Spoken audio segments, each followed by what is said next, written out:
Hey, what's up, everyone, and welcome back to another episode here on Unscripted. Before we get into today's episode, I just want to say a massive thank you to all of you for tuning in. If you're enjoying these podcasts, please follow, subscribe, and engage with us anytime. I promise I'll keep putting together high-quality shows for your enjoyment and continue bringing on guests you'll love to hear from. Okay, for today's episode, we've got an NRL player who's done it all. He's an NRL Premiership winner, State of Origin star, Kangaroos flyer, and he even chased the NFL dream with the New York Jets. Valentine Holmes, welcome to the show, brother. Yeah, thanks for having me. I'm excited by this. I know you've been wanting me for a bit. I've been hounding you so hard. I'm like, I might be pushing the friendship here, but you know what? I would love to talk to this guy, so I'm just going to try my luck. No better time now. I've got a lot more time on my hands, so what did you end up doing with your shoulder? Rotator cuff repair. So it's just like a torn tendon on the top of my shoulder off the actual shoulder blade thing, yeah. So they just had to repair it. But the healing itself is a lot longer than like a latter J surgery. So like the surgery itself is only keyhole. It's not a major surgery, but the recovery time's a lot longer. It's a 6-month recovery, which is frustrating. That's almost in comparison to like a labrum tear, right? Yeah. But that sounds much worse. Well, so two of the other boys, so Toby Cashman and Sione Finau on our team have literally just got surgery last week, and they're already 2 weeks ahead of me to recover before me, just because I'm in a sling for 6 weeks, they're in a sling for 2 weeks. Like, it's just the first initial recovery time is delicate. How's the pain? 0 out of 10. It's sweet. Really? Yeah, it's weird. When you did I don't know if they've done a great job surgery-wise, or if I'm a good healer, or if I've got a high pain threshold. Maybe a bit of all. Bit Bit of everything. When I was watching it, did you score, or was it? It was very innocuous. I almost scored. I had like a half break. Yeah. Got tackled. Was coming up for a quick play the ball. Yeah, but you played it sweet. Yeah. Someone jumped on me. I don't want to name names, but he was my teammate 4 days before for State of Origin. Oh my god! And then we played them on that Saturday. It was obviously an accident. He was just trying to slow the play the ball down. Yeah, of course. My arm was just caught a bit. Did you notice it straight away when it after I played it? I just kind of, you can see in the footage, I reached for it. Yeah. But I was just hoping it was just like a stinger, Yeah. or I don't know anything really else, because I've never done anything like this. So I was like, should be all right. Had 20 minutes left, kind of got through it, and then after the game, it was couldn't move it really. Your golf handicap's going to cop it now. It is. It hurts. Yeah. What do you played off? I'm off like 9. No, you're not. Yeah. So it's gonna blow out. Well, it's like a 9 like at Woolaware, Cronulla, but if I go at the Aussie or something, I go to like 11. So depending on the slope rating. How long have you been playing? 2016 is when I first bought my own set of clubs, tailor-made clubs. Yeah. Which was when I was at Sharks, and that was when I got the bug from then. So Wade Graham, Chad Townsend, Benny Barber, like all of us would always go and play like once a week at least. Maybe twice. Like, I don't think it's good for people that have ADHD, like me. What do you love about playing golf? What is it? I think it's just the fact when you like really dial in and hit a nice shot, it's the feeling you get after hitting a nice shot or a nice putt. Yeah. And just it's because you know it's that hard to hit it straight. And us like footy players, we just want it to be good at everything. Of course. So we compete so hard, but it's such a game where you can't physically compete against each other. It's just like one up and against each other on the golf course, which is fun. But for me, it's just like I just love hitting a nice, sweet shot and seeing that handicap go down and down and down. Far out, man. I didn't get into it. It's kind of mellowed out now. Since I've been in Sydney, it's a lot harder here. Yeah, of course. Have you played in New South Wales before? Oh, in 2016 I did. So like I'm the worst golfer ever, right? Anyway, I think it was like my 3rd time playing golf, and I got invited to go play there. Mate, I was in the hazards. It's one of the toughest courses. Mate, there's hazards everywhere. Beautiful course though. Beautiful course. Scenes. Very windy. Yeah. Very windy. Do you know the hole where it might be a par 5 where you go up the hill and then you go down? Down the hill and the green's down the bottom near the water, like on the edge of the water. And then the next hole is over the ocean. Yeah. I reckon I took like 3 shots. I tried to get it over. It's a beautiful course. I need to get back out there. So what's your typical day look like for you? At the moment? Yeah. Okay, so today is just a full day off. So tomorrow, for example, training in Wollongong. Got to check in by 8 o'clock, so I'll leave at least by 7, maybe 6:45. Give myself, an hour to get there.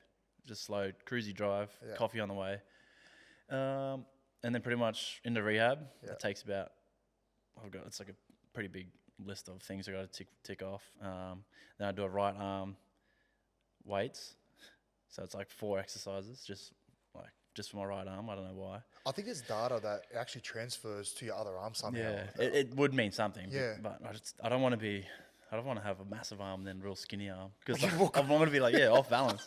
And then I do leg weights and then a cardio sesh, just bike. So just very cruisy. it's actually not bad, because I'm someone that doesn't like just sitting at home doing nothing. So I need to be out sweating, at least doing something physical. You're not going to be able to do much in off season, because you're obviously going to have to try and get that right. Yeah. I've got a couple weddings to go to, but I'm going to be staying around Sydney. And I'll be doing a bit of training because I want to get back for round 1 next year. Bro, you had your 30th not long ago, hey?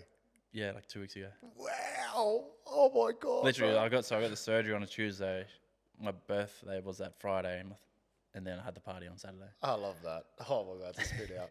And you're obviously from Townsville originally. Yeah. Are your parents Kiwi? Your dad's Kiwi, and your mum's Cook Islander as Correct. well. Yep. And where were you born? So I was born in Townsville. So I'm one of 5. I'm the youngest. Myself, my sister's next, and then my next brother were born in Townsville. Yep. And then my 2 older brothers were born in New Zealand. No way. So after they were born, we moved over. So you can play for. We had this eligibility chat with Isaiah not long ago. He's eligible to play for obviously Tonga, Australia, New Zealand, and he's a cookie as well.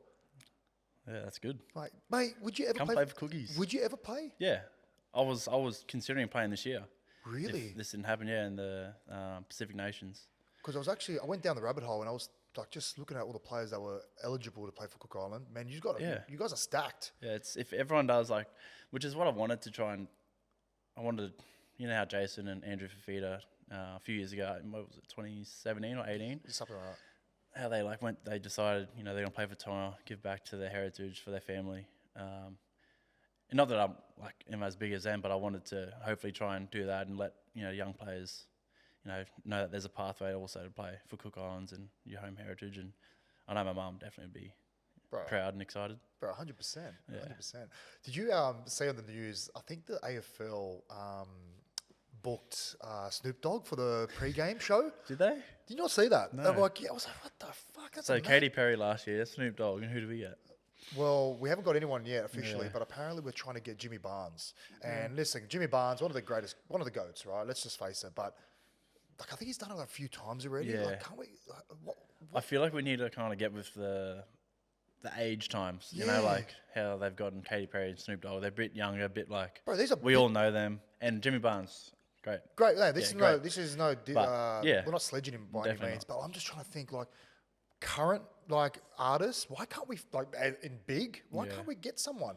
We got Kid Leroy a couple of years ago. That was pretty big. That was good. Which all the young kids love him, and it's about also making the fans enjoy it. Who would you get? Top of your head. Oh. Drake would be good, but he Justin Bieber after that album. Justin Bieber. I love his new album. Dude, I haven't listened to it yet. I listened the whole way here. Really? Yeah, it's nice. What's it like? It's just mellowed. It's just considering what he goes through, his personal life, and he's still got it.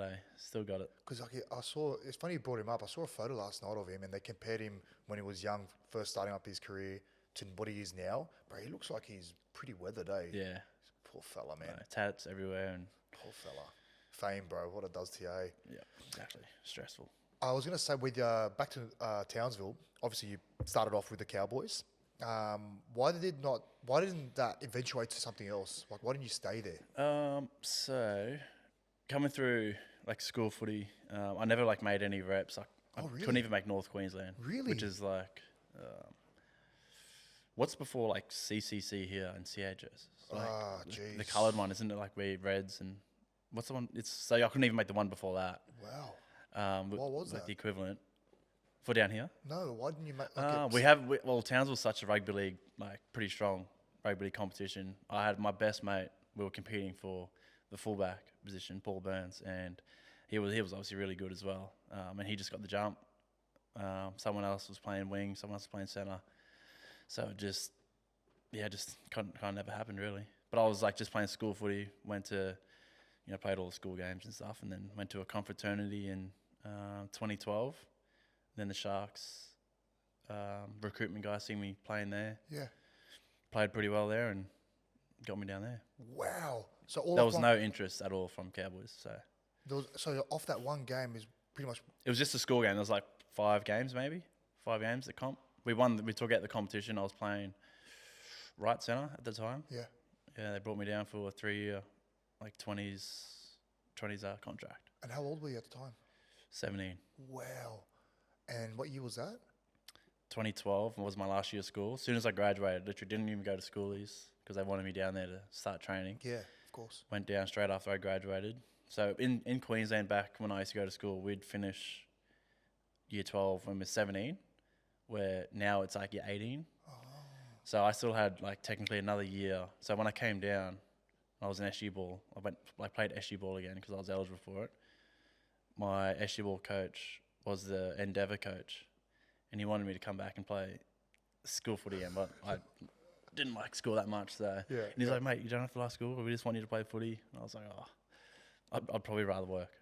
When you say you don't like school, was NRL always kind of the dream for you? Yeah. Oh, it was? Yeah. And I literally had no other like ambitions to like do a trade, go to uni. I didn't do the university pathway. I didn't do a trade pathway. It was just I wanted to play footy. Even though I didn't make any rep teams, I was still determined to make it. And even if you crash and burn and the dream didn't actually come to fruition, like you would have been content with that. You would have been, you know what, I tried my hardest. Yeah. It's just not what it is what it is. Definitely. I think what helped me probably was leaving Townsville. Yeah. At that young age, because I felt like I could have been caught in the trap of being comfortable there with all my mates, turn 18, started going out, not leave home, not putting myself in an uncomfortable position where I need to like prove myself.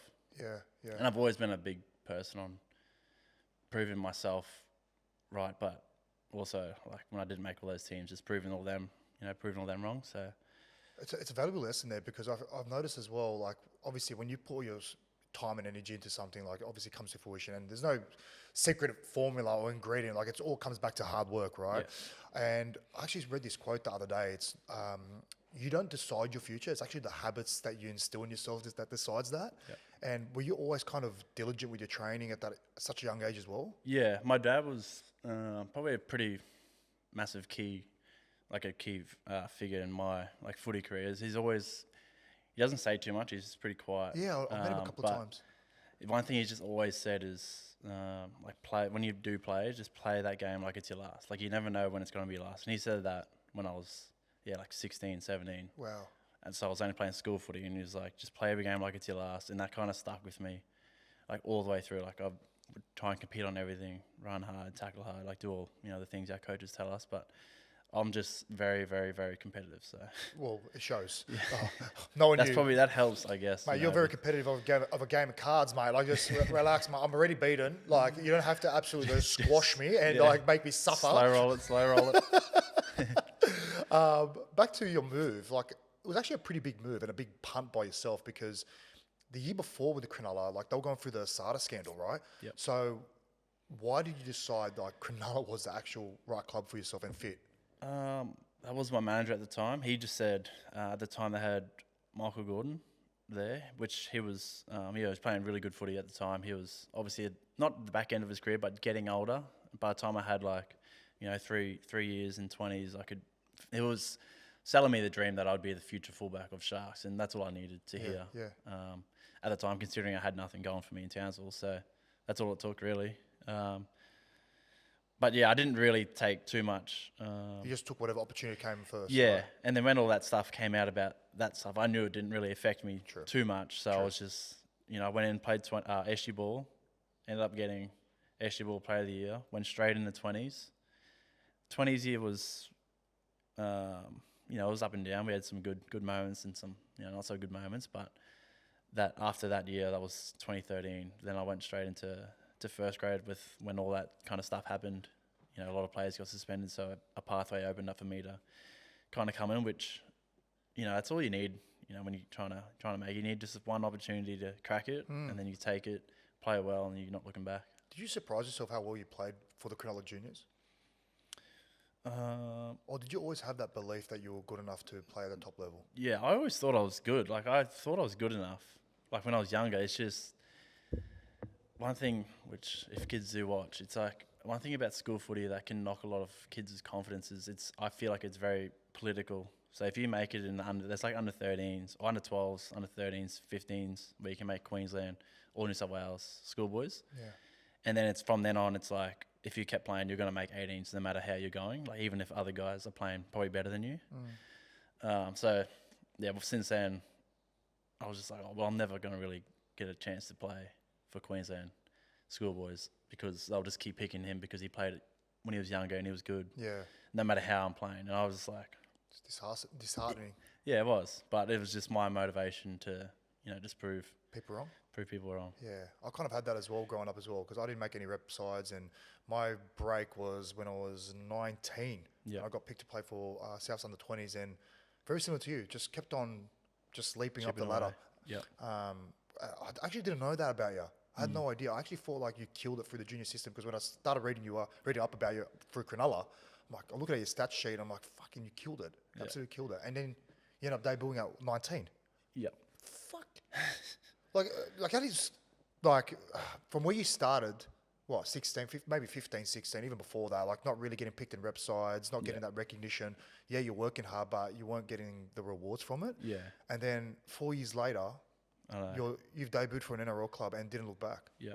Did it all and come then 2 years after that debut, I had a ring on my finger. Like it was, I do. I look back on, I think back on like those couple of years all the time. Because even when I was touching on, when I came down, that year after I came down, after playing 20s, I got pretty homesick. Really? So I obviously had a girlfriend at the time. My mum and dad and my family are back home. All my mates are back home. Was still kind of getting used to, getting new mates and enjoying the time down here. I was in a shark house at the time, so it was 6 or 7 of us living in a big house, which is obviously pretty fun. Who was there? I was the youngest. There was a few like big names, like Jermaine Asako. Wow. Was there. New Brown. I didn't even know Jermaine Asako was. Yeah, he came over from. We played 20s together. Okay. He went to Endeavour. He was a freak. He got the Peter Sterling Award. It's like the best schoolboys player. Yeah. A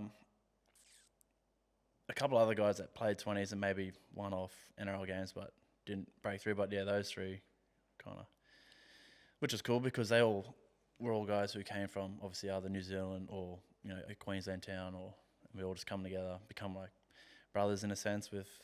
Makes the transition a bit easier. It does, yeah, because they're all obviously in the same boat as me, missing home, missing girlfriends or family. But yeah, there was a time where I literally was about to walk out the door and like go to the airport. I told my manager, I was like, "Oh, you're done. I'm done. I want to go home." And then he's like, "You wait there. I'm coming over in 10 minutes." And it was at Benny Barber's house at the time because he was living around the corner in Caringbah. Brought over a signed pair of. He used to wear these. He was like one of my favorite players. He used to wear these pink and white boots, Nike, and I've always worn Nike. Had them signed, gave them to me, and he's like, he just gave you these boots. If you just stay here, stick it out, you'll be able to do this one day. You'll be able to give this, you'll be able to make a kid's dream. If you just stick it out, this next contract, like this, the rest of the contract, which was a 3-year deal, I had 2 more years. And I was like, oh, all right, I'll do it. I got these boots, got to wear them. I didn't wear them, I just put them on, but I didn't like wear them on the field. And yeah, that chat there like helped me as well. And then after that, my brother and his wife moved down to Sydney to live with me to make me more comfortable with family. What a sliding doors moment. Like, what if that didn't happen? Yeah. Far. And then 4 years down the track, you're his teammate in a grand final. Yeah, I know. Because at the time, I think Sharks were looking to sign him. It was for like that 2015 year. So he was an absolute freak that season. 2012, especially that 2016 grand final win as well. Man, what a freak of a player. Remember I was talking to you off air about like the eras between 2010 and 2020 in terms of talent and players, and now like the 2020 to obviously 2025. Like that talent pool between those in that 10-year gap, unbelievable. And Benny Barber had to be in there in his prime. Freak. Yeah. You had a big decision to make. In 2014, you were eligible to play for junior Kangaroos. Well, you got named in the team, and then you got named in the emerging New Zealand Kiwis in the squad. You were part of the squad. So I was named in the actual New Zealand squad, And then I've got picked in the squad for the junior Kangaroos, which I actually, not many people know, but so Nu got picked as well for the squad, and both him and I went and trained because if you didn't make finals, you just go and train with all the guys that don't make finals. So we went and trained with the Kiwis. There was like, who was there? Maybe Kenny Dow or Dean Fidel. Like there was a few it's like superstar names. I was like, Kieran Foran. Yeah, at the time, who weren't playing finals, and I was like, shit. And we were like saying, we could play for the Kiwis, like. And my dad would have been, of course, obviously very proud. He's an All Black through and through. He loves everything about the Kiwis. But he's a rugby man now, obviously a league. But I had to make a decision. Like the footy manager at the Sharks was like, you need to obviously make a decision because you got to pick who you want to play for. It's a big decision, man. I know. You've had to make 2-3 big decisions in a 2-year span. Yeah. The only, I guess, main focus or reason why I wanted to pick who I picked was just for Queensland. Like I just wanted to play for Queensland, and that meant I had to pick Australia. So it wasn't that I didn't want to play for New Zealand, or I wanted to play for Australia. It was just I wanted to play for Queensland, and obviously I love playing for Australia, but it was Queensland first, and then Australia. They're pretty big decisions, especially for a kid not knowing what the outcome and repercussions will be at such a young age, right? Were you always like a kid with like an old head on young shoulders? Or not really? Not really. Okay. No. When did that change? I had a good, my wife at the time was my partner. Yeah. We've been dating through school, and she's been a real good anchor for me. Mm-hmm. Yeah. Helped me, with decisions like this, as well as my family. And, I'll tell you now, I definitely did not have a good head on my shoulders. Like I was, like I said, I didn't like school, wasn't the smartest kid. I felt like I was maybe street smart, definitely not book smart. And it was just something that I kind of believed in. Once I made a decision, on whatever I chose, I'll just work my ass off to make that. Because even for me at 18, 19 or 20, whatever it was, to decide to pick Queensland over playing for or being in a New Zealand squad, it was huge. Like most probably kids would be like, oh, well, you're not going to make Queensland. Bro, you got GI, you got Hodges, you got Darius Boyd, you got all these guys you got to compete with. Yeah, that was just mine. I just wanted to play for Queensland. Love watching it. I was born in Townsville, grew up, in Townsville, in a Queensland town. I just felt like it probably, would mean more because I didn't really know too much about my New Zealand side. Yeah. It's a valuable lesson what you just said as well, because I remember my first year when I debuted, I was like, shit, man, I'm playing NRL, there's no real perspective. You just living the dream, right? Yep. Going out there, getting paid, playing footy, hanging out with the boys. Yep. You develop as a player, but you don't develop as a person. Yeah. Did you find that a struggle when you debuted at a 19-year-old? Definitely. I think especially down in Sydney, in such a big city, at a young age, until it didn't take until my family come down. It was, I was still a bit of a kid. Even when I ended up playing grade, when Birdie came to Sharks, we were the biggest kid brains in the team. We'd muck around at training, even in games sometimes. There were stories because it'd be me on the wing, Birdie, Chad Townsend, and then Luke Lewis. And that year in 2016, where I think we won 15 or 14 in a row. Yeah. There was games out there me and Birdie were just laughing because we just had the confidence that we were going to win, even if it was a close game. And then Chatty was staring at us, oi, get your head in the game. And then I said to him, I was like, mate, just relax, we'll win. And that was the cockiness or the, like you said, if I had a experienced head, no one's saying that. And me and Birdie were yeah, just relax, mate, we'll win. At the end of the game, we had a beer and a laugh together saying, see, we told you. That was just, but obviously nowadays, it's obviously anyone can win. It's a lot harder. The competition is just crazy at the moment. But that was just, what I believed in when I was younger. You don't have that scar tissue as well when you first came into to the NRL squad, because obviously you're playing with all these experienced heads, so they know the repercussions of losing and what that entails. But you just, win-loss, it hurts when you lose, but end of the day, you're happy because you're playing week in, week out, rugby league and NRL. Yeah, definitely. What was so special about that 2016 season? Why did you feel so confident with that team? I got asked this question. Where was I? Like literally the other week. Oh, really? Yeah, it's like that exact question, and I'll say that, like obviously, the team we had was pretty special. I felt like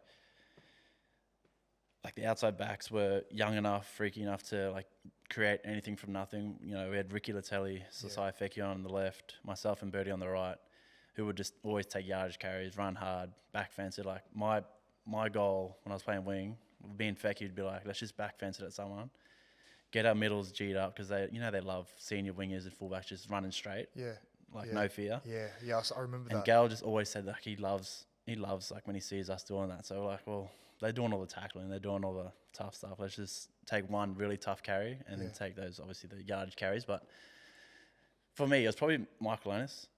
He was a massive, probably the glue to everyone in the team, I think. Like he got along so well with us young players to then obviously Gal, Luke Lewis, like the older boys, the middle-aged boys, Chatty, Ricky, and was just so, like, he would come out for coffees with me and Birdie. Wow. Then he'd, like, do stuff with Louis and Gal. Like, he was so just, even now, like, he messages me every now and then just see how I'm going or how I'm traveling. Like, he's such a good person. The way he talks, when he talks, people listen. Everyone listens.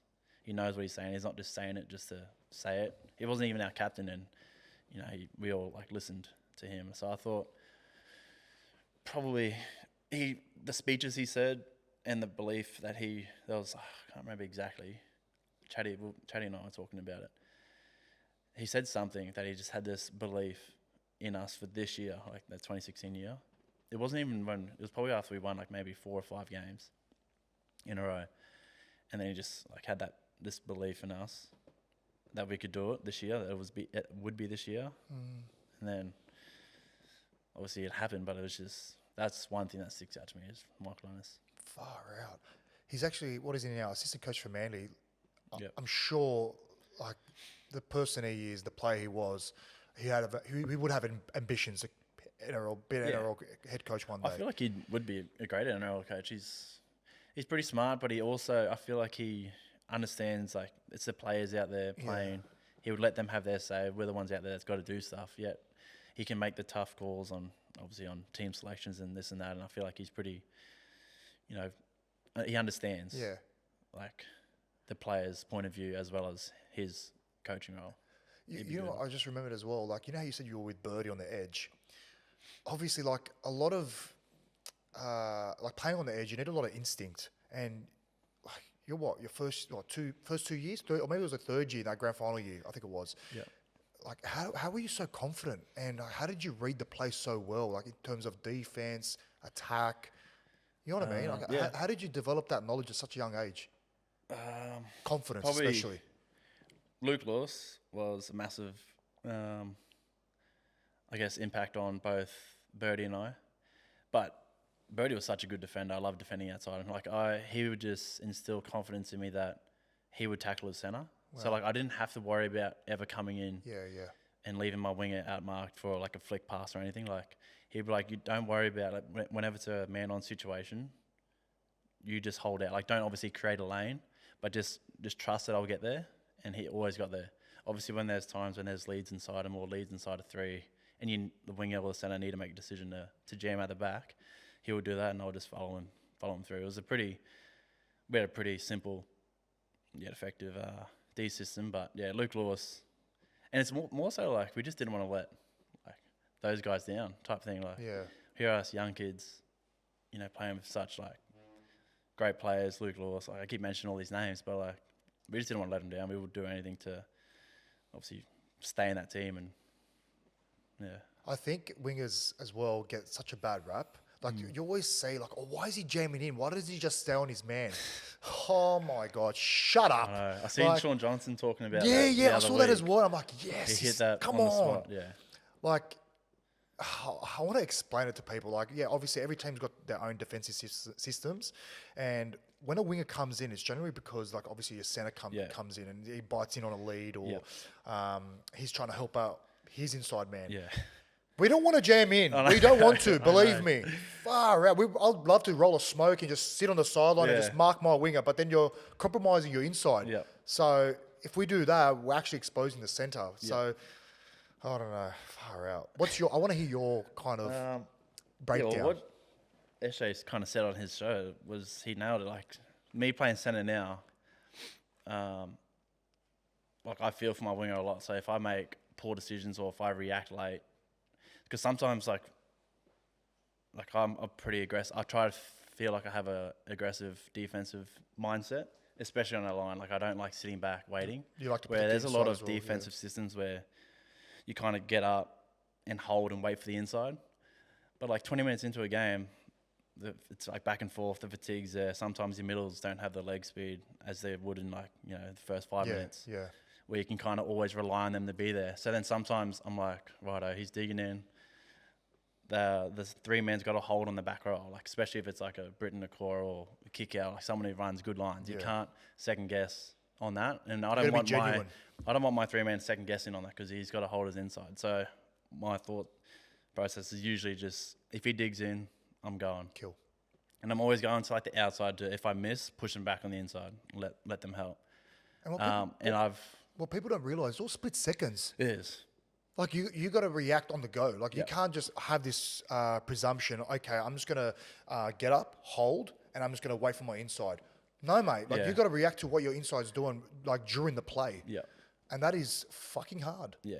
It's so hard. And as a centre and a winger, like you got to make multiple decisions, right? You got to obviously read the play. Don't presume, but you got to defend a kick. You got to defend a lead runner. You got to defend the sweep runner, the fullback that's coming out the back, or 5'8" half.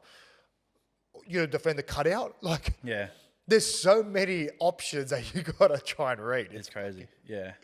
So yeah, well, and I've always thought when I used to play fullback as an attacker, I hated being jammed. Like I hated being forced into like quickly passing or trying to throw long. Obviously, sometimes it works well if they just come and then they've missed the jump and I've got enough time to throw it, or a fullback has enough time to throw it to make you look silly. But you ask any fullback, obviously they'd rather them backing off to like make you run and then make a decision rather than always being jammed. Yeah. So I've always thought of it like that. But there's times obviously where you don't jam. When you got grass behind you, you can be passive and work to the sideline, use the sideline as a defender. But yeah, on our line, 20 in, I'm thinking aggressive. And the thing is as well, but people don't realise how much film we do during the week. Oh, hours. And like when it comes to game day, everyone knows everyone's trends, cues, what they're trying to look for, what they're trying to set up. So you've also got to kind of evolve. And actually, I was going to ask you this later in the chat, but the Valentine Holmes, when he first started, like new kid on the block, no one knows what you're going to bring. No one knows you've got a right foot step, or left foot step, fend, whatnot. That kind of comes after. Yeah. So then you have to actually develop as a player and like switch it up, and because everyone knows what you're going to do. Yeah. Did you find that? And it's annoying too because like playing fullback, literally sometimes the defense will be like Holmes, left foot. I'm like, I don't want to do my left foot because they know. I'm like, all right, I'll do my right foot. But I'm like, I need to do a left foot because the space is back in there. And I'm like, they've done their homework. Yeah. And it kind of puts you off a bit. Yeah. I'm like, all right, I've got to think of something else. And like, they could be like, Holmes through the middle. I'm like, far out, now they know. And then we're going to go back out wide. Correct. Like, the video really, really, especially like now, it's like the amount of video we do now compared to when I was at Sharks, like younger, it's increased dramatically. The detail, right? Yeah. To the hours. The minute thing on the field. Because like just every single player there is so deadly, especially the outside backs. Like you can't like really give them too much space. Otherwise, they'll make you look silly. When you played fullback, obviously you're doing film on the opposition and you kind of get a read on how they defend. If it's hard up and in, if they jam in early, if they're like backpedaling. Was it easy for you to adjust during a game? Because sometimes when you preview, they don't actually show you those cues in the game. I know. It happens all the time. It's like we'd like, they would be like, all right, this center will do this. Like he will defend like this and this half is going to do this. We go there expecting them to do that and then they don't. They do the complete opposite. I'm like, oh my God. There was a game I recall, I watched you this year. I think it was against Para.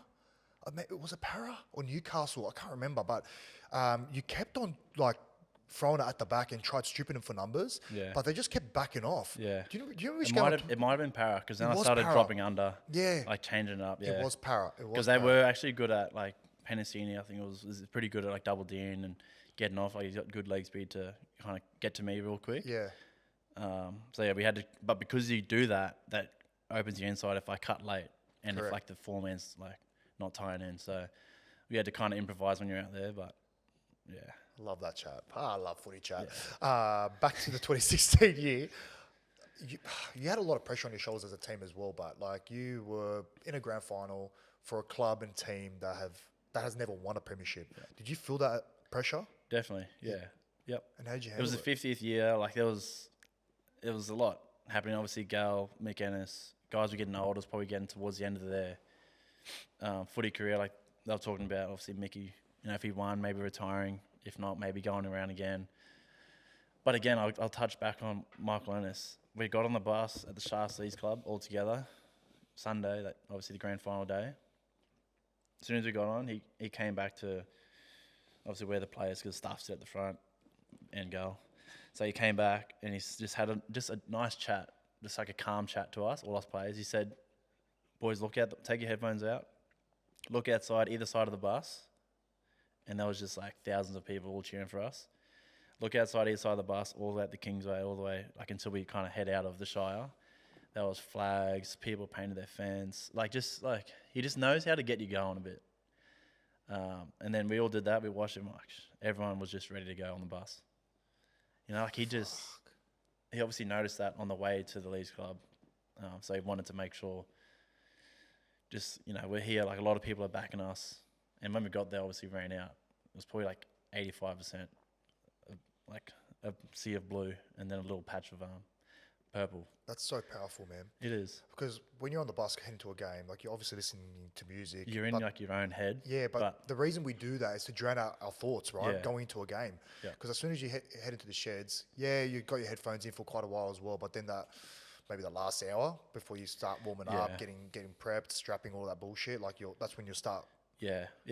Shafana was pretty big on it was probably like 45 minutes, headphones out, and then he wanted the leaders to just be chatting away and like getting responses from like us, like just get the energy up in the rooms, because like nowadays teams play music to kind of get the energy up. Yeah. But back then it wasn't really you never really played music. It was more of like you haven't done anything while you're kind of playing music type thing before until after you win the game. So that was a massive thing. Waiter was huge on just chatting, keeping everyone out of their own head. So important. It was we just had such a good experienced group, which I just felt like we had to win. It was bound to happen. It sounds like Flato didn't really need to coach. Yeah. Like you all coached each other. Yeah. That is so valuable to a team because remember Jimmy Maloney? We had Jimmy Maloney. Fuck. Andrew Feeder. We all did pretty much coach each other. Fifthers try, man. I actually watched the grand final the other day. I knew you were coming in. I just wanted to kind of see the game and see what you did and how, like the big moments of that game. He had no right to score that try. I know. No right. No. And just how he held it. Someone could easily just punch his arm, punch the ball, and mate, what are you doing? It's a 7 tackle set. Well, back then I think it's still 6, but you've knocked it on. And we always say keep it kind of protect the ball. Yeah. He's just kind of like this, not knowing where he's going. He knows that obviously the line's there, slams it down. I'm like, holy shit! No one could score that by him. You win the game. I remember the last play of the game. They were just stringing it left to right, and then when the final hooter went off, and you got goosebumps. Yeah, I know. Far I'm out. shaking. Take me back to that feeling, man.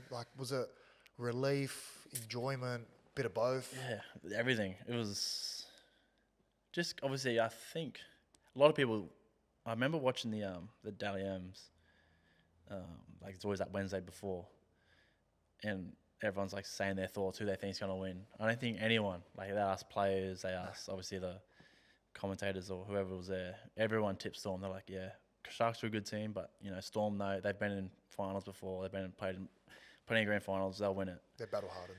Yeah, and that kind of obviously it was just no one really believed in us besides us. And when we got that done, it was just a big F you to everyone kind of thing. And we all were thinking that. But it was pretty special, especially that last play. You could see, everyone who watches it probably was just watching what Corey Beatty was doing with the ball. But Birdie and I were swinging from left to right just in case there was a little break. We were there to maybe make a cover tackle. Because I remember they shifted all the way over. Smithy hit Ben Hampton all on the left. Birdie and I covered, and that was outside. and they shifted back to Corribedia. We were sprinting back to help, and then Ricky made it. Like, it was just, we wanted to win. Your heart competing. would have been beating that hard those last 10 seconds. Well, everyone's heart was, I reckon. Oh, I remember watching it. I was in Vegas for my Bucks, and I was watching it, and I was like, far out. Wow. Like, I couldn't believe it. Like, what you guys achieved that year was just unbelievable. And the way you won it. Yeah. For that club, for all those fans, like they were starved from success for so many years. And the amount of like great players like Eddinghausen, Peachy, like so many great players played for that club.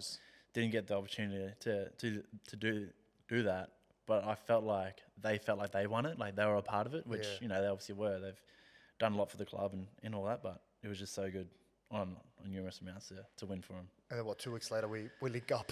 Yeah, everyone talked. Literally, not even like it was like a week later. Like, we couldn't even like celebrate. Like I remember when you first came to the hotel. I think I was one of the first to see you at the hotel. Yeah, because it was in like Coogee or something. Yeah. I was still like, I was probably. Yeah, I didn't drive. I got dropped in there because I would have been still drinking at the time. That's wild, man.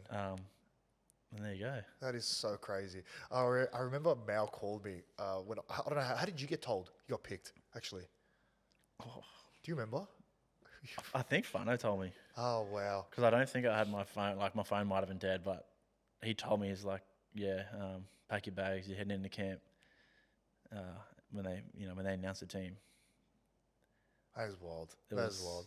I didn't really believe. I was like, mate, I'm because the Northies, Northies and that. Of course. They were putting on a tab the following weekend, and then maybe it was Kyle Jackie, like someone matched it, so it was like 20 grand spent on us and like for everyone, and like all us boys were like, yeah, we'll go there, celebrate, take the trophy, everyone, and then they said that I made the team. It was like me, Wado, maybe Jimmy. Fafita, and then we all missed it. I was like, no, I'd rather stay. Wow. Obviously, yeah, that was pretty cool. Mal told me when I was on my Bucks, I got picked. I got a random call, and I was like, fuck, who's calling me now? Anyway, I answer. I'm like, hello? He's like, Source. And he says like, yeah, who's this? And he's like, it's Mal, mate. Mal Meninga, how's it going? I'm like, oh, shit. I remember I was on the balcony too, like with a drink in my hand. I was like, I ran away from all the boys and my mates, and I'm like, yeah, how's it going, Mal? By the way, he goes, what are you doing? I'm like, mate, I'm actually on my Bucks in Vegas at the moment. He's like, oh, really? He's like, oh, well, I'm here to tell you, you're selected for the Kangaroos. I was like, oh, no way, how good? And he goes, just out of curiosity, have you done any training? I'm like, well, the last 3-4 weeks, very minimal. And it's like, oh, okay, well, if you can get a couple of sessions in, that'll be great. I'm like, yeah, for sure. Yeah. There was no time for that, mate. But ended up coming back. And so you didn't have any idea, like? No, that's how I got told. By the time the end of the season, you didn't weren't. I wasn't. No chats about it. No, they always. There was like my name was getting tossed up in the media, but I never liked to kind of. Just assume or get my hopes up. I never used to I was never big in reading the papers neither. Or I was never big on social media at the time as well. I never used to like reading comments. Yeah. So I just kind of just was tunnel vision and just worried about myself. If it happened, it happened. Yeah. And lucky it did, and went on a mad tour together. Good. What a tour, man! Far out. It was short lived for me, but far, man. But just to rub shoulders with the goats of the game at the time, Smithy, Coops, JT, Matt Scott, Sam Friday, Matt Gillette, that whole team is mad crew. Special. Mad crew. Because I remember the 2014 tour we did was, and obviously the 2016 was not too long after. It was completely different in terms of culture and vibe. Yeah. I remember in 2014. There was a real divide within the team. There was New South Wales players sticking together. There was Queenslanders sticking together. Yeah, bro. It was a big that's disconnect. Probably one thing Mel did really well. I agree. Obviously, the origin in the middle of the year, there's going to be hatred there, and whoever won is obviously going to be a bit more chirpy or whatever. Yeah. But one thing Mel did from when I was in there from 16, he was just like, we're not talking about origin. There's no New South Wales, there's no Queensland, there's no clubland. We're all brothers now. We're all playing for Australia. Yeah. And it kind of just took the elephant in the room out, the awkwardness. And then from then you got to have that first drink together to kind of mingle and get to know everyone. And then usually it's right, which I felt like everyone was sweet. Yeah, I agree. Have you always been able to handle pressure quite well? Yeah, I think so. Why? How? I don't know. I just what's pressure? You know, Going into a big game, going into a grand final with a club that's never won the bloody premiership. That's pressure. yeah, it is. But there's like other things. Like I always just think of gratitude. That brings me back to like where we are. Like there's obviously you can think of a lot of reasons of different types of pressure, but there's like people that aren't even like living with a roof over their head, with like clothes on their back. Like they don't have like we had. Like I was living in Cronulla, I was playing footy week in, week out, I was getting paid well, this and that. I was just so happy with myself. I didn't pressure is just in your head, I feel like, unless you like have nothing to show for and you're like out on the streets, that's pressure. Kicking the field goal or, kicking the winning goal, yes, you want to nail it, otherwise you'll be copping it.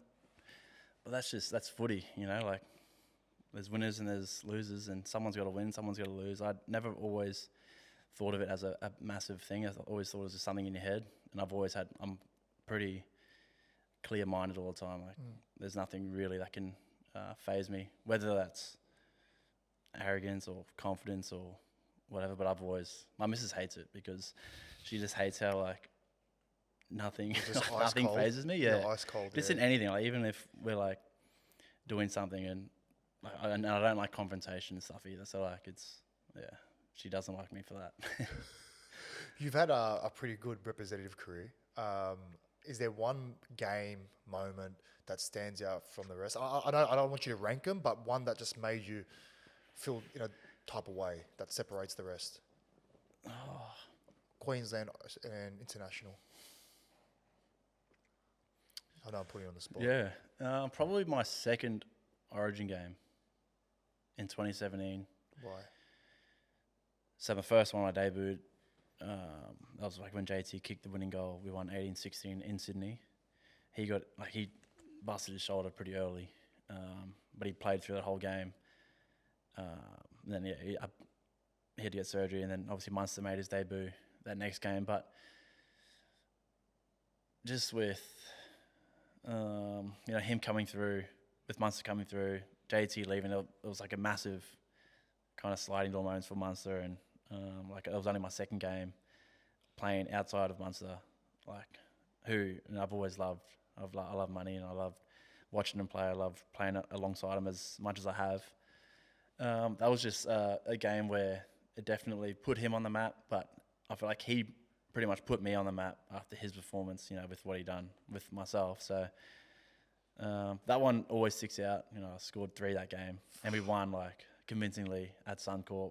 My first ever decider win at the age of 21, playing with my heroes, my people you look up to, and then obviously alongside Money, a good mate of mine, and that's probably the first game. Obviously there's the grand final, a couple games for Australia where I've had a bit of joy there, but that 2017 tour, man, your performances as well. I think what was it?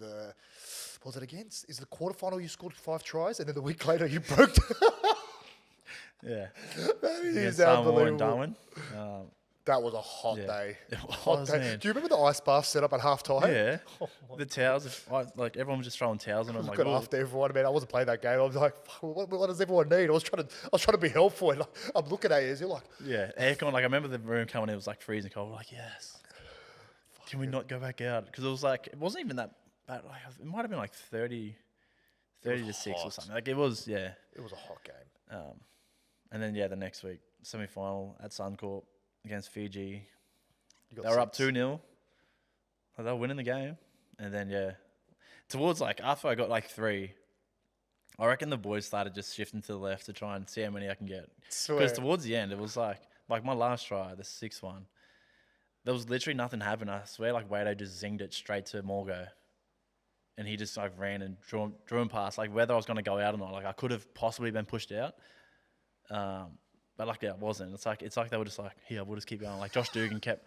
There was one time where Josh Dugan's almost scored, but he tripped, and he probably could have just crawled over and scored, but he threw it to me for my 4th try. I was oh, they're definitely trying to get me to the record. I'll take it. I'll take it. It's probably the easiest tries I've scored. Fuck, that was a bad tour, man. I remember as well what was so good about it, because Remember when Mal had brought a theme? So whenever we played a team, we kind of like adopted that culture. Yeah. I think week one France. was France. Yeah. We're in the So we had England hats. and then France. The hats, England, yeah. France. Oh, that's right, England. Sorry, far out with England Melbourne and first. Melbourne. Oh man, I was going through my phone and I was going through my memories. I was like, wow, what a time. I had a video of me, you, Morgs, Frizz. There was someone else. We're in St Kilda, I think. Yeah. We're having a beer with the sun hitting our face, and I think that was that the day after the Melbourne Cup? No, not Melbourne Cup. Cox Plate. Cox Plate, yeah. We went and seen Oh yeah, who was Daryl Braithwaite. Daryl Braithwaite? Yeah, see them live. Oh, that's we were like right. in the booth next to him. Like, That's yeah, right. Sing horses. I kept saying sing horses. Yes. What a time! I actually remember, mate. That was Shane Warne's club at the time. Yeah. Club 23. Yeah, R.I.P. Yeah. What was it called again? Club 23. That's right. That was in Yeah. the Crown. Yep. Yeah, I remember. Obviously, big day out. Oh man, when we were there, I remember Regan. Campbell Gillen was pissing me off, man. And he kept on. What was he doing? Was he? Oh, I feel like he was into you the whole yeah. campaign. Oh, that's what I was. Yeah, he was into me because he had the confidence to. Because we're obviously teammates at the time. And I go, you know what? I'm just gonna. I was with Chambers at the time. I go, I'm just gonna piss him off. So I was like grabbing my ice and I was just like pegging at his head. I was just kept on until he bit, and then he came at me, and I go, it wasn't me. How do you know it was me? But it obviously was me. Yeah. And then I go, I just had enough, and I arced up at him, and he started crying. Yeah. And then we went to the club, and then I had my sunnies on, obviously from the day, and then Wado thinks it's funny to pull him off my head, and I crack him in pieces. right. Do you remember that? Yes. That's And they were what they weren't just they were decent glasses, I thought. they were D&G glasses, Yeah. mate. They were, I remember buying them for my wedding. So I remember that.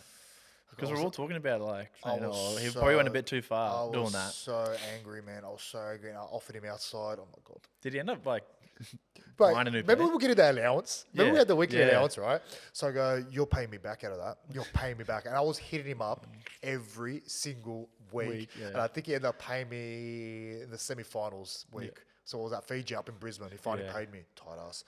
And I remember, I just remember that. recall, it was so obviously when you're drunk and when things just happen, Yeah. you're like, how did that, how? Yeah. It makes no sense. Yeah. So I was outside with Wado, and he actually gave me his credit card. He's here's my pin. Go withdraw the money. I'm like, and I grabbed his card and I launched it. I'm Yeah. like, you do it. You Yeah. know. And anyway, I just started walking You off. can't be breaking glasses and expecting him to go and grab it. Mate, I was so in my own head. I was so angry. Obviously blind.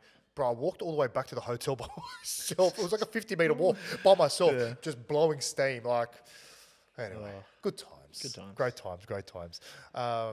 2018, or was it 2019? No, 2019. You end up getting an opportunity to go to the NFL. Yeah. Why did you? Was that always a goal for you, or was it an opportunity that just came up and you're like, you know what, I want to give it a crack?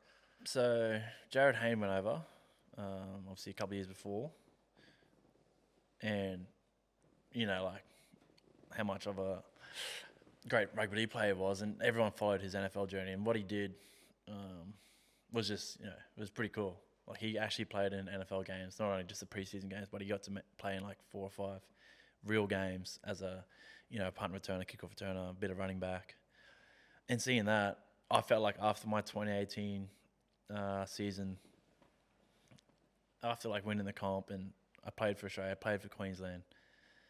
2018 was a great year. I felt like physically I was ready to test myself, as well as this pathway, the NFL pathway, international pathway had started the year before when Jordan Mailata went over. So I felt like just a lot of dots were aligning.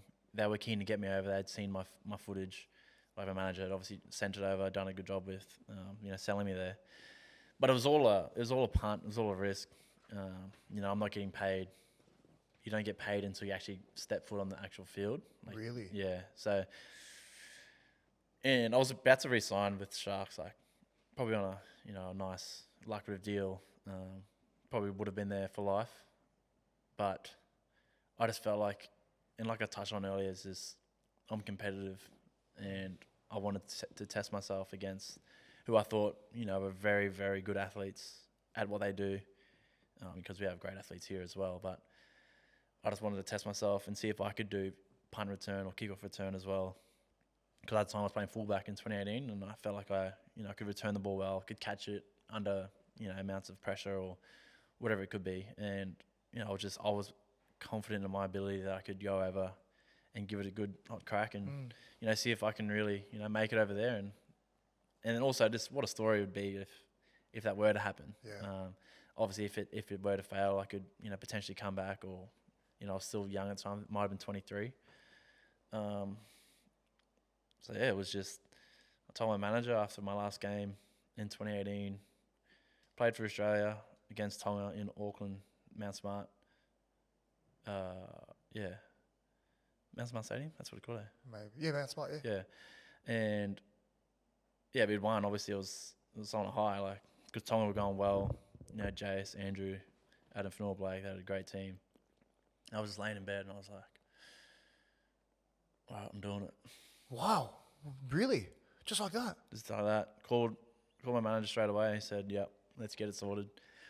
Get me over there because you go over for 3 months first for the NFL International Player Pathway to train, and then you do a combine. And I was like, yeah, get me over there. Wow. Like, was it because of you had that sense of like you already accomplished a lot of things in your NRL career? Like you're like, oh, what's next? Like, yeah. This is not like to be arrogant. No, I thought, of course not. I only played at the time, probably just got to 100 games, maybe. So like my goal was to play like 300. Like it wasn't that. Yeah, I thought it was easy or anything. It was just it was a personal goal with myself. Like obviously my missus didn't even really want me doing it. Like we were happy here, like comfortable. Yeah.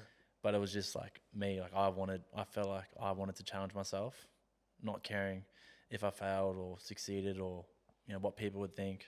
Obviously, I probably knew it would cop a bit of criticism leaving a contract a year early with with what I did with the club, and everyone like loved me there. I loved the club, and but like I said, all I was thinking, I was very selfish. I just wanted it for myself, really. Yeah. And sometimes you just gotta do that. Though. Yeah. You have to be. I know it's very hard because we're in a team environment, but saying that, when you look at the NFL players, they look after theirs. Like they, you know what I mean? Personally, like they obviously check on their stats constantly. I know there's some NRL players do, but like it's very stats driven, which makes it individualized. But also they realize it's a short career. Yeah. Well, very cutthroat too. I've there you go. Witnessed it. It was very cutthroat. Like, so I ended up doing the 3 weeks in Tampa. Bradenton is called, the IMG Academy. It's like a high school over there, like a prestigious. Probably costs like $80,000 to go there. Like, usually your scholarship there, and if you go there, you're bound to make the NBA or the NFL. So, and that's where most guys go to kind of train for the combine after college, and they have really good coaches there. So we got the best out of the best. Living in like a beautiful town like Tampa, Florida, like it's a nice sunny beach right on the coast. Anyways, did all that. We did the combine, and then there was 4 of us selected. It was in the AFC East, I believe, which is like Jets, Buffalo, Patriots, Miami. Yep. Obviously I went to New York Jets, which is obviously pretty cool as well. Like I could have went to Buffalo, which would have been freezing, but like Josh Allen was there. I could have went to New England, where Tom Brady was still there at the time in 2019. Freezing cold, very tough. Or Miami, live it up in Miami. But yeah, I went to New York in the end. And what was that? That's just what they needed. They wanted a running back. That's just who they picked me. Yeah. So they all. Did you get interest elsewhere as well, though? There was interest from other clubs, but it wasn't through the pathway. Gotcha. So if I went that way, which sometimes now I look back, I almost should have done it because I felt like they would have gave me more of an opportunity knowing that they can cut me. Because being on the pathway, it's like I'm there secure for a year. You can't cut me yet. You can't activate me unless you activate me like when they make the cuts before round 1. So they made all the cuts. I ended up just making the practice squad, and I was there for a year, and it was like cutthroat. So the first 4 weeks in minicamp, training camp, I went through 4 roomies. Like just like if you make an error at training, if you're not like Le'Veon Bell or Sam Darnold at the time, the starting guys, you're gone. You make an error, you make 2 mistakes, you don't know the playbook, you're gone. Crazy. It is crazy. It's so cutthroat. And that's probably why, like Heavy touched on, they look after themselves and they're not worried about it because they have to. You pretty much have to. You have to get your shit in order, know your stuff. What was the biggest adjustment for you? The playbook? Yeah, the playbook, definitely. Physically, it was fine. Like, I love all that short, explosive, Impact. like catching, like all that stuff. I've always just love that type of training. Could you feel that you held your own? Like, because I know there's a debate, ongoing debate for years now. Like, what's the tougher code, NFL, NRL? Like, in your experience, like, what separates the two? Well, I always felt like we're probably tougher because we play 80 minutes straight. We play offense, defense, endurance. Power. We all have to be able to catch a ball. Some guys just throw it. Some guys just block, don't even touch the ball. Some guys do catch. Yeah. Some guys are on the defense that have to catch and tackle. Where we have to know everything. Like sometimes we might have to kick. If the ball comes to me out, in the centers, I need to put a kick in on last. Yeah. They cannot do anything. All they focus on, if you're a receiver, you're catching, run routes. You try asking them to kick a ball, they look like a 2-year-old. Literally, they look bad. So the kickers obviously are perfect at what they do. The receivers are perfect. Quarterbacks are perfect at throwing. They wouldn't be able to kick a ball. Yeah, so they're so just individual with what their position is. But physically, yeah, it's I got whacked heaps of times. Like it hurts. You're wearing a helmet. You're wearing pads. Like you don't have pads on your arms, or you've got thigh pads. You don't have. Do they do anything? Nah. Because I'll ask this question the other day. Like, did you ever wear shoulder pads? It was actually last night. I'm like, hell no. Like, they don't do anything for you. Nah. Like, these ones, like, you've seen, like, they're big. Seen them. They're yeah. big plastic. Like, they can protect you, but I feel like it's more of a weapon rather than protection. It's really? Like, I wonder if they just took it all off, what would it be like? Like, you'd be able to see more. Like, you don't lose your peripherals. Like, the helmet's crazy. You can only see from, like, there. Fuck. And then the pads, you can only, like, there's receiver pads, O-line pads. Like, there's different types because you reach. So you need to be able to obviously get your arms up to catch. Like, isn't the helmet just a massive target on your head? Like, it does not. The only thing it stops is from, like, stitches, cuts and stuff like that. I can understand. But the circumference of your head is obviously larger, which enables more concussions, right? Yeah. It's so stupid. I know. Like, they think of it as it's their protecting. Yeah, and the tradition. But it's like, is it protection or... But they do lead in with the heads a lot when you're not supposed to. But like, it's brutal. It's definitely brutal. But I guess every contact sport is. Yeah. It's hard to really say because I got whacked this one time. I've running back. Actually, it was just like a. I think I saw it. Just like an out route. Yeah, I just ran out like straight from the pocket, and he threw it to me, and I was running to the corner, and I got pumped. But I got up, like I was winded. I was like gone. Oh, you like got pumped? Got up, pumped, like pumped. Whacked. Got up straight away. I didn't get the touchdown, but I ran back in, and we just ran like a inside zone, and I got there, but I was gone. I was like, oh, yeah, this hurts. This hurts. I didn't want to let them feel like I was injured. You can't show any weakness, eh? Especially me, like I need to prove myself. Yeah, exactly. But yeah. Because like you were a receiving kind of running back as well. Like you had that string to your bow. All I wanted to do was be a punt returner or a kickoff returner. Like I knew I wasn't going to be the third string running back or a receiver. Like you're not going to compete with those guys. Yeah, of course. Like who was in front of you? Just not going to. In the running backs? Le'Veon Bell. Oh Jesus. At the time. Yeah, his year off after Pittsburgh didn't help his physical side, but yeah, he was still a freak. And then RB2 was Bilal Powell. Oh, Powell. Yeah. He was there he's been there his whole life really. Then there was a couple 2 younger guys, but like, yeah, I just wanted to be a kickoff returner or a punt returner on special teams. That's how you crack the NFL if you're not a Jamar Chase or Justin Jefferson. You're not gonna like just walk in thinking that you're a gun. Even though I knew I was good, but I just wanted to catch a ball, run 20 yards. If you get 20 yards off a kick return, they love you. If you get a touchdown, you're signed. You know what I mean? Like that's all I wanted to do. But the special teams coach at the time, which they were under a bit of pressure, Jets, because they weren't doing too Adam great. Gase was the coach, right? He was the coach. Yeah.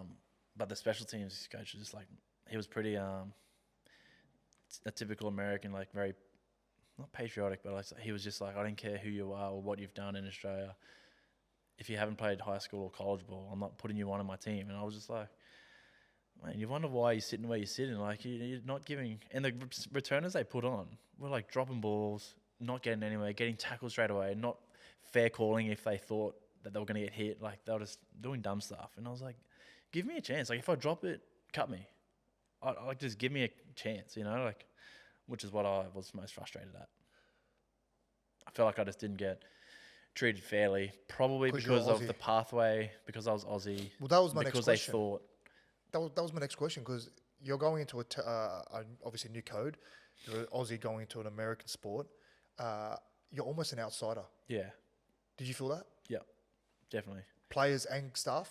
My running back and the receivers were like the nicest people to me. Wow. Everyone else, like that's that was surprising. like, you know, that's surprising you said that. Yeah. Because you're there to take their position. I know, but they loved like the first thing when I went there in our first meeting, they were like, all right, we got to get the new boy up. We know he's a professional. And they kept saying rugby. And I was like, it's rugby league. I hate that. I know. I was like, yeah, it's rugby league. And they were like, all right, we want to see your highlights, this and that. And I was like, oh. That's it. And then that's so cool. Our running back coach just searched my name on YouTube. And then like there was a fair bit that come up. So they just put like the longest one up.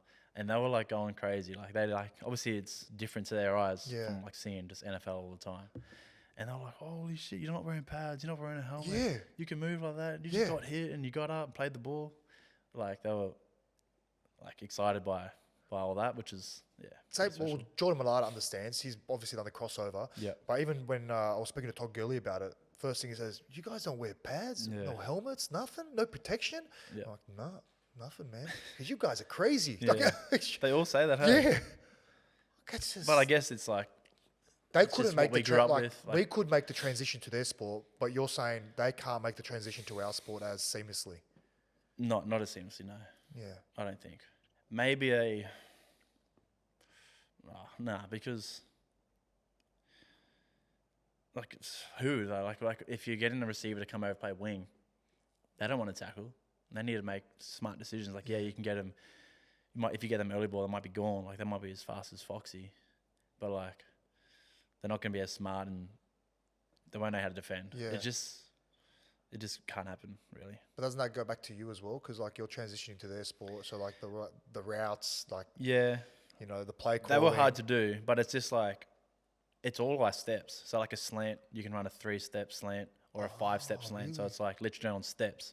So it'd be like 1, 2, 3, 4 on that 5th one. Then you slant. It's like a 45 degree. Right. So it's all relatively easy. There's like stops where you get to an 8-yard stop route. Obviously a go route, you just go until you look back for the ball. But like the hardest things are just like when you have to protect, or sometimes when it's a running play, the receivers have to protect. Yeah. Like the running back, like block. All the tight ends. Yeah, and sometimes like that's hard. It's like shit, who are you protecting? And then sometimes they might swap, and your guy who you might think you have has like gone over there because and your tunnel vision with the helmet as well. And you're like, oh shoot. What are you doing? That's wild, man. That is so that's cool. probably the hardest, just really understanding that. Which is, I didn't want to do that. I just wanted to be a punt returner because I don't have to learn anything. Yeah. I catch the ball, find space, take it. They're receiving their kicks is a much different to, obviously it's a smaller ball, right? I feel like you hit that nicely on a torpedo, that will just go. And it just like hammers down. Yeah.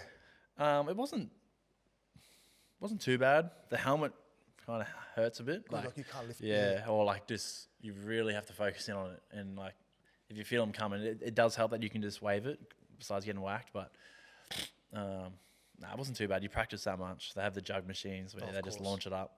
You can get the punters to put some up for you, but yeah, I just wish I got more opportunity in the kickoff or punt return. Why did it end so prematurely? So I went and spoke to the coach, Adam Gaze, at that time. I was like, do you think he'll give me a chance at this? Like, I don't want to, because I had a 2-year contract on the pathway. And he was like, oh, look, we can wait around for next year and he might give you a crack. But I was like,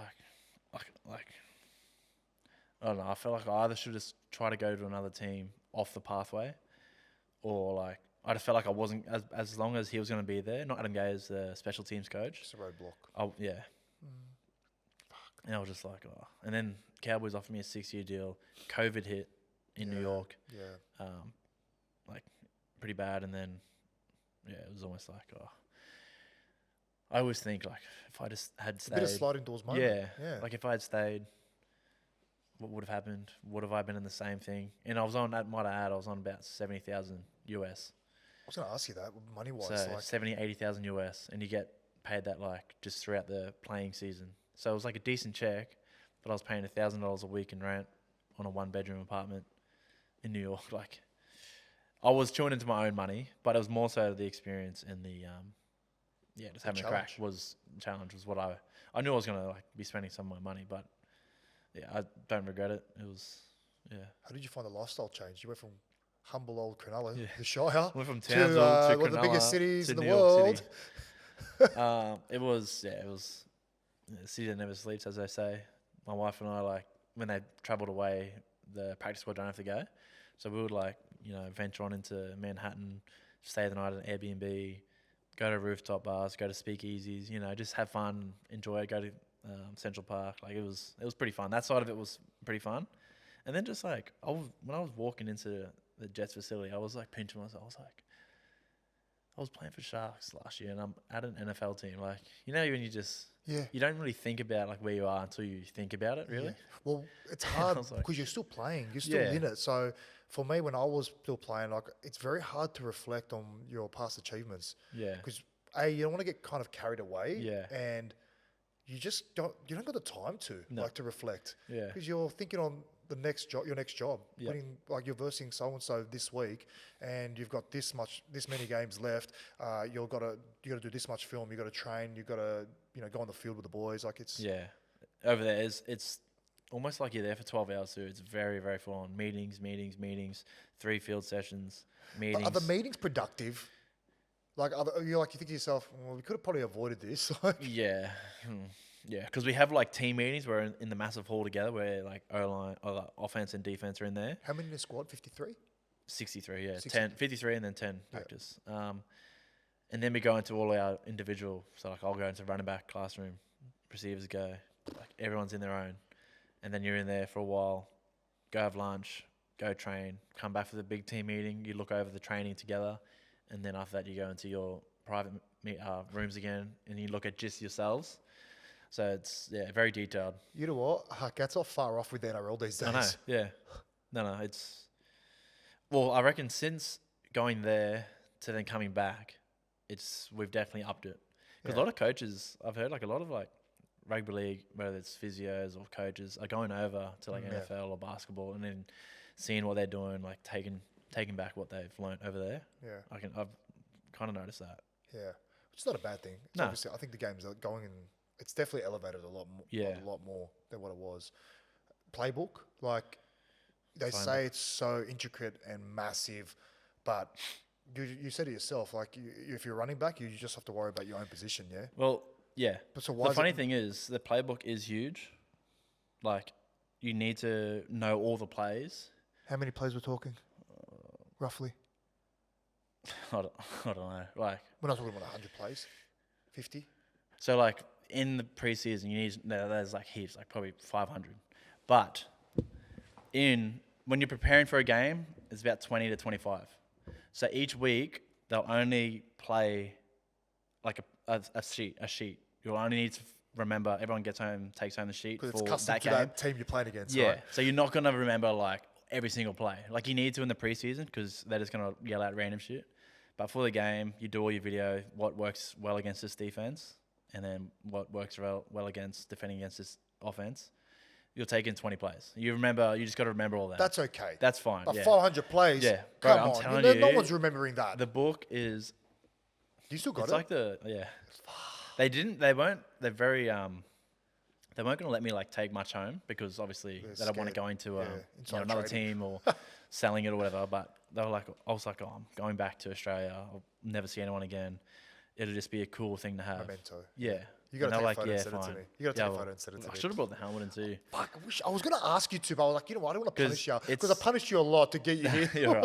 I'm not going to hit him up for more stuff. The helmet, like people might think it's light, but it's heavy. Like it moves around. Like you can get it fitted properly, but it's like you have to put it on to understand. Like it's how heavy. The way they can do the catches they do, like that OBJ catch, the way like Jamar Chase catches, like a credit to them because it's hard. Freaks.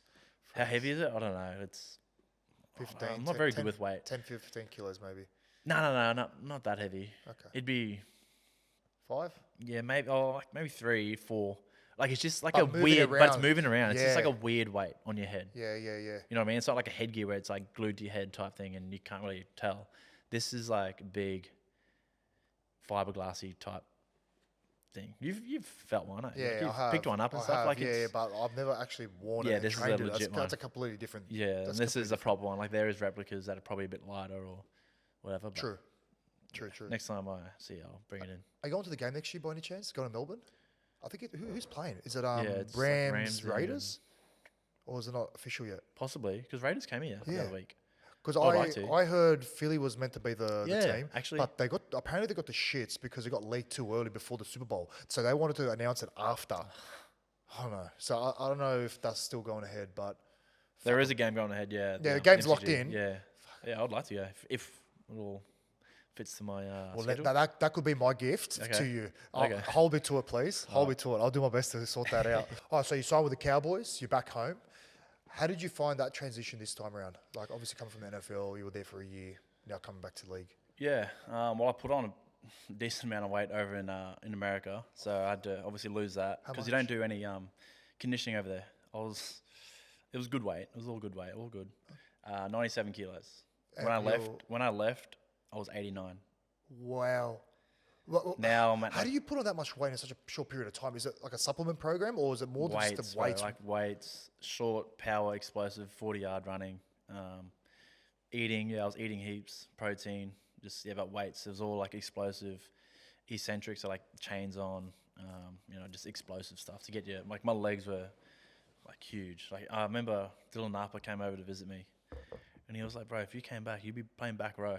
I was like, "Don't tell me that." Wow. Just like having a laugh, just because he noticed the difference from when I left to when he see me. So He's cookie as well, eh? he is, yes. Fucking hell. Another cookie. But yeah, the transition was pretty hard because they signed me as a fullback when I was playing running back over there. So I went from like I said, I put on a bit of weight to then lose it, and then the adjusting back into the skill side of it was fine. Okay. It was just getting my body and my lungs back to normal, which took a while. What drew you back to the Cowboys? Was there any other clubs chasing you? Like, was there a possible reunion with the Sharks? Yeah, yep, there was, and then obviously, like I said, my wife and I are both from Townsville. She was in once the offer come up for that long, decent offer. It was almost like Too good to turn down. yeah, it was too good to turn down. And it's just like it was just a full circle type thing, like started there, where it all started, had a good crack at down here in Cronulla, went over to New York to then come back home. It was crazy, and that's obviously where the 6-year contract would have taken me to this year. Now I'm 30, and then I was hoping to obviously stay a bit longer to finish my career out there and retire happily ever after up there. I just remembered something. I've got to rewind a bit. When you decided you wanted to go to the NFL, what was that conversation like with Flano? Yeah. Do you remember it? Yeah, I called him to tell him. He wasn't happy at all. And so he shouldn't be. Like, it's obviously he's not his job, but like he, had me in his plans for that next year and beyond. But yeah, like I said, it was just something that I wanted to do. I explained it was all me. It's not that I don't want to be here. It's not that I don't want to, do all this anymore. It was just me. I wanted to challenge myself as a athlete and as a person and like grow up and learn more. You know, like just put myself out there. And but yeah, he didn't take it well. The CEO, I had to obviously try to get a release because I was had a year left, which was Barry Russell at the time, and I was pretty close with Baz, and he didn't want me to go either. Like, not that he didn't want me to go just for the club, but as like we were good mates even today. Like he just loved having me there, loved me being at the club. But he said there's always room for you to come back. Happy for you to venture off and test yourself. But we do know that you can come back whenever you want. So I always loved Baz for that. But yeah, it was a pretty tough call. It would have been a different conversation if you were asking for a release to go to a different That's NRL what I mean. club. Yeah. You know what I mean? And like a lot of guys these days break contracts, go to another club. And then I copped a bit of slack from my old teammate in Gal at the time, which is pretty, it caught me off guard. Maybe he was just a bit emotional because he didn't want me leaving after the years we had together, which is fine. But yeah, that kind of threw me off a bit. But I don't recall this. What happened? Oh, he kind of just mentioned that I shouldn't be allowed to come back to NRL. No, he didn't. Yeah. No, he didn't. It was pretty. Not the greatest words coming from someone who I played alongside footy a fair few years with. But I don't know. It might have just been starting in the media. Might have just needed to say something to get. Was this in media? Not when he was playing. No, he was playing still. Yeah. But he said it out. Like obviously, the media asked him about me making the call to leave the club.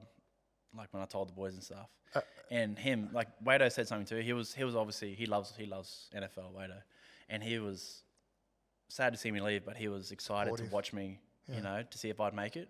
Where like Gal was just pretty ripping you. Not bad. Like it's just like everyone's can have their own opinion, and I don't take it to heart or anything. We're all good now. You still good? Yeah. I think outside looking in, I think at the time it would have hurt him because he was such a valuable player to that club. Yeah. And if there's one person that bleeds for that club, it's Gal. I knew it was coming from a good place. Yeah. He just, would have loved me to stay and be there. And he's like similar to you. He's a guy that likes to be challenged. He's a guy that wants to compete on everything. And he probably would have thought, you know what, you're an important cog to their machine. Yeah. Like without you, that obviously hinders their hopes to kind of play in another grand final or win another grand final. Which that year we went to the prelim. So like it was... Was that 2018? Yeah. Oh, you guys knocked us out that year. Oh, that hurt, man. Why did I remember that? Do you remember you were coming back? Yeah. And I told, Kiko and Cleary were like just killing us. I told absolutely no one. It was like it was a draw actually at the time. I told no one. I was just like, I see space in the middle. They're not moving up. And I kick off. I just took it. Do you remember I went short? Yeah. And I dove on it. Yeah. We ended up kicking a field goal. Yeah, pissed me off, man. I had to like, change it. how? The momentum was just with you. I was like, something's got to change. Bro, you didn't tell anyone. You just did it. You are not even Gal. Not even like. You are so arsey. Like, oh my god! If it doesn't pull off, it doesn't pull off. I remember I blew a head gasket. I absolutely snapped it. I'm like, how did... We were kicking off to you, and then you were going down scoring. We did it like 3 times. He's come back, and I was like, shit. Yeah, because I was receiving it. You're kicking off to my side, and I was like, we're coming here. Like we had so much momentum, confidence, and then ripped our heart out. Yeah. Moving on.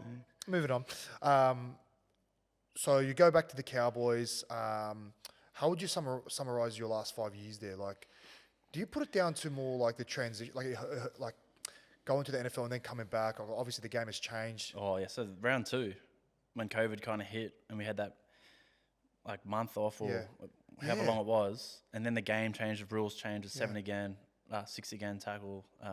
All these rules came in, and then it got faster and faster, and I felt like I probably fell behind the 8 ball there a bit. But it probably wasn't until the following year, which was 21. No, probably wasn't even then. Almost 22 when we signed Dean Young. We needed that was when Hammer came through. Drinky was playing really well. Wow. We needed those guys in the team, and so we didn't have like a center or anything. We just signed Petahiku, and then Youngie asked me if I wanted to play center, and I felt like that was with my build. I got back down to 93, which is where I wanted to play at. I felt like that kind of suited me well. Worked with Youngie heaps, like just with defensive reads. Obviously, I knew what I could do with the ball. It was just more so I wanted to be making the right reads and defend well out on edge because I've always been, at the back, not really having to tackle. So, and then from there, that year, 2022 was such. I feel like it was when you asked that question, I felt like it was a positive, like it was maybe a B. Yeah, because I remember, I recall this. I remember the media headlines as well. Like they were saying I was a demotion, like similar to what Tommy Turbo's going through now. Like he's transitioning from fullback to center. Yeah. And they were kind of saying that was similar to you, but you didn't feel that as a nah. Yeah, a bit different. Like Turbo is a freak, and he needs to get his hands on the ball. He needs to get his hands on the ball. It's his natural position, fullback. That's his natural position. It just doesn't help his hammies can't live up to how fast or how strong he is because it's obviously keeps staring because he's in so much space because he just creates something from nothing. Yeah. But moving to center with Youngie in that team when you have Drinky, setting you up, that was pretty cool. What's he like as a coach? Defensive. He's a defensive coach, right? Yeah. What's he like? Because he's obviously at the Dragons now. Reunited with him as well. Yeah, which was another reason why I decided to come down was to be coached by Youngie. He's kind of like Michael Ennis in a way. Like when he has someone he believes in, he will put all the belief in you and back you with your decisions as well. Like he knows we're the ones out there making decisions. He will give me the ideas of how to defend, but he's also like, mate, you are out there doing it. If you react and see something different, I'm more than happy for you to, do that as well. And that's all you need as a player. You just need the confidence, from your coaches, not always chipping at you, like hammering you. And he's always been like that. I've always, really enjoyed being coached by Youngie. Yeah, I feel like as soon as he's left, like I feel defense has been an Achilles heel to the Cowboys the last couple of years. But definitely, he obviously sounds like a big reason to why you guys defended so well when he was there. Yeah. Why did you decide to leave on your 5th year rather than your 6th and finish your contract? Yeah, it obviously wasn't my idea. Like I didn't want to. Like I was literally about to start renovations on our house, which we still have. But like I spent all this money to get it all done. We were so happy to, I was hoping to obviously re-sign, like I said. And I understand I was probably on a decent wicket because they signed me as a fullback and coming on the back end of my contract with obviously Jace. There's a lot of guys that they needed to pay, like Rubes, Tommy, which is fine. I didn't want to like kick anyone out. It was just a bit disheartening that they didn't try and fight for me more to even like alter my contract in a way that I was happy to take a pay cut, but they didn't even like willing to do that as well. So I don't think you can though within the rules of the game, because if that happens, then it defeats the purpose of the salary cap, right? Then yeah, true. But I meant even like to re-sign, like I knew like from the offer what Dragons offered, I knew I would have to probably take a pay cut from that to stay at the Cows, and they weren't even really willing to do that. So it was almost like I had no option. Yeah. But to take it. There was other clubs up for offer, but like I said, it was just being back down there with Youngie, Ben Hunt at the time when I made the decision. I thought he was going to be there. I could see the young talent coming through. I didn't know Gutho had signed at the time either. That was not until later. But yeah, it was just another change, another. Well, how did you react? Because like that was the first time in your career where like you didn't really get like that want from a club. Yeah. How did you react? It was pretty upsetting actually. Like obviously my wife was pretty upset. We were about to have she was pregnant as well. We were about to have our second baby. So it's not like people seem to think like I left for money or I wanted to leave, but like we were happy there. Obviously, I'm still best mates with Drinky, Tommy, Rubes, like all the boys, really. It wasn't that I wanted to leave or had any dramas at the club. It was just, I guess it was just a business decision in the end. They got to look after themselves, and I need to look after myself and my family, and I had to take that. But we're happy now. Good to be back down here. Yeah. Good to come on the show. See, 100%. I wouldn't have this opportunity if you were in North Queensland, brother. Exactly. See. Why Dragons? And what was that conversation like, having to speak to Flato again? Like, was there still like not animosity, but like was there still a bit of not tension? I don't know. Nah, there wasn't actually. Yeah. I thought there would have been, but he flew up. It was a week as we were versing Broncos, so it was a pretty big week. Cowboys Broncos, like local derby, is a pretty big game. He flew up that week. He was like, "Oh, I don't want to call him," and I didn't want to go down to walk through. I'm not really a kid where you got to walk through the facilities. They wanted me to come down and check out the place. I was like, "Oh, mate, if I'm going to sign, I'll just sign. Like, you don't need to show me around." Anyways, he was like, "Oh, well, I want to come up to like convince you more and to show how much we believe in you and obviously to convince my wife." So they did that. Yeah, he just came up. They obviously were playing whoever that week. We were playing that week. He just came up on the Wednesday with my manager, came to my house. We had a chat, convinced my missus as well, like that what they see in me in the 3-year contract and what I can do for the club and help bring success there. It was all obviously motivating. I knew Youngie was there. Obviously, like I said, Ben Hunt, the signings they had, the young talent coming through. It was all pretty motivating. And then pretty much just signed it that next week. There was other clubs, like I mentioned, and then I knew like. Can you mention them or not? Out of respect, you can't.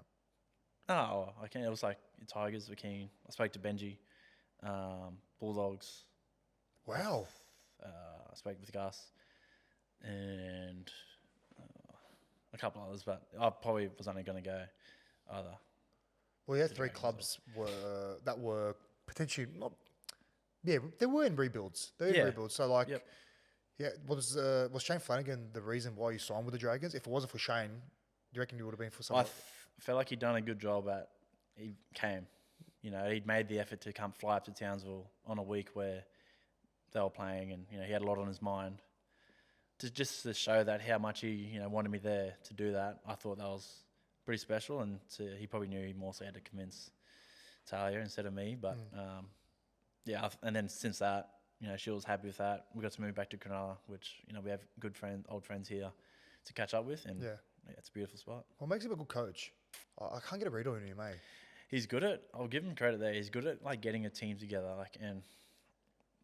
our togetherness is we're so tight, like our group, and he's really good at that. He has really good assistant coaches, and Ryan Carr, Dean Young. He's always had good assistant coaches, which is probably that's why he's so good at why led us to that grand final as well. Like he's good at getting the right people around him, and put a team together.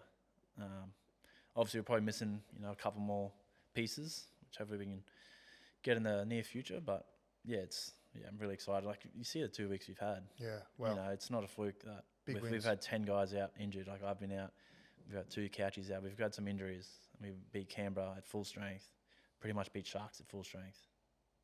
And they're like big games for them, for their teams. Not only ours, but like they're playing finals. Yeah, we're on the cusp, but it's like nothing's impossible. Because you got different style of coaches, right? Like he sounds like he's the man manager kind of coach. He knows how to galvanize a team. Yep. And it's almost in the same category as like Wayne Bennett, because not that he's got that record, but what I mean is like Wayne is not technically gifted, or like he's not into tactics. Like his motto is just simple footy, don't make errors, make your tackles. Very, very simple, right? But he leans heavily on his assistants for defensive structures, attacking shape. Yep. And he sounds like kind of that kind of coach. He just like with Wayne, I've only been coached by him once, which was that 2020 Origin year. Was that the worst team ever? Oh, far out. And just like what he done, all he did was he made us feel like we were the best team in the world. Like he made every individual player make us feel like we deserved to be there. Yeah, like we were just like easily going to win. We obviously knew we had a lot of injuries that year. We didn't have everyone was saying to themselves, but we believed. Wayne believed, and if Wayne believes, we believe in Wayne. Anything can happen with Wayne. Exactly. So, that was pretty, and just to see what he did with us, I reckon that solidified his greatness as a coach. I feel like with the Dragons this year as well, like you guys got some passionate fans, and you guys have been criticised quite a bit this year. Like, does that bother you as a player? Does that piss you off? Like, do you pay attention to it? Like, do you guys as a team have noticed it? Like, how do you react to that? We notice it because it's just always going to be there, and we're all on our social media. But it's annoying when they keep hammering 1 or 2 players all the time, which it's always going to be the halves or your main guys, and it is like me.